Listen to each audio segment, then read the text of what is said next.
ఈరోజు తెలుగుదేశం జనసేన కార్యకర్తలు నాయకులు అందరూ కూడా రాష్ట్ర వ్యాప్తంగా 500 రీచుల్లో ఇసుక అక్రమ తవ్వకాలు దోపిడీలు బట్టబయలు చేస్తూ కార్యక్రమాలు చేసాం. చూడండి, అక్కడ ఇసుక ట్రాక్టర్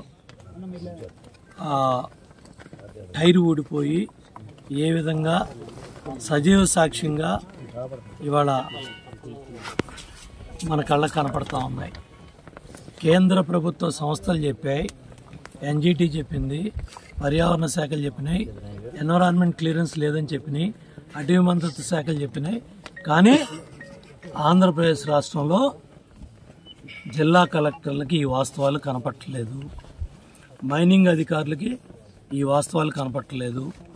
చిత్తూరు జిల్లాలో మైనింగ్ మినిస్టర్ పెద్దిరెడ్డి రామచంద్రారెడ్డి జిల్లాలోనే 18 కోట్లు పెనాల్టీలు విధిస్తే ముఖ్యమంత్రికి కనపట్టలేదు.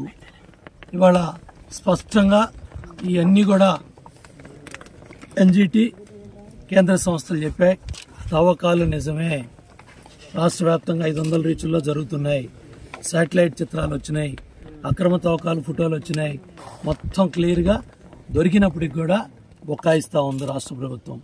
అటవీ మంత్రిత్వ శాఖ, కేంద్ర ప్రభుత్వ పర్యావరణ అటవీ మంత్రిత్వ శాఖ హైకోర్టుకు తెలిపింది, ఇసుక తవ్వకాలు ఆంధ్రప్రదేశ్ రాష్ట్రంలో వాస్తవాలే.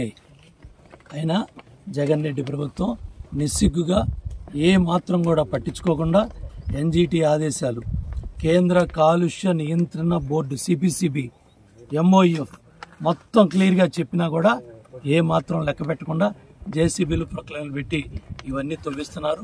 నకిలీ వే బిల్లులు బయటపడ్డాయి, అక్రమ తవ్వకాలు ఫోటోలు బయటపడ్డాయి, శాటిలైట్ చిత్రాలు బయటపడ్డాయి. ఆధారాలన్నీ ఉన్నా కూడా ముఖ్యమంత్రి నోరు తెరిచే పరిస్థితి లేడు. ముఖ్యమంత్రి తమ్ముడే వీటిని పర్యవేక్షిస్తూ ఉన్నాడు. ఇవాళ ఒక్క కృష్ణా జిల్లా, ఎన్టీఆర్ జిల్లాలో 23 కోట్లు ఒక్క జిల్లాలో తాడేపల్లి ప్యాలెస్కి కప్పం కడుతున్నారంటే ఇక తోలే ఎమ్మెల్యేలు మంత్రులు వాళ్ళని కోట్లు దోపిడీ చేస్తున్నారు. ఒక్క ఉమ్మడి కృష్ణా జిల్లాలో నెలకి 23 కోట్లు తాడేపల్లి కట్టి హైదరాబాద్ తరలించారు, మెడ్రాస్ తరలించారు, బెంగళూరు తరలించారు. ఇది 500 రీచ్లో ఈ వాస్తవాలన్నీ కూడా జరుగుతూ ఉన్నాయి. మొత్తం కేంద్ర పర్యావరణ అటవీ మంత్రిత్వ శాఖలో ఈ కీలక అంశాలు ఏంటంటే ఉల్లంఘనలు జరుగుతున్నాయి వాస్తవం.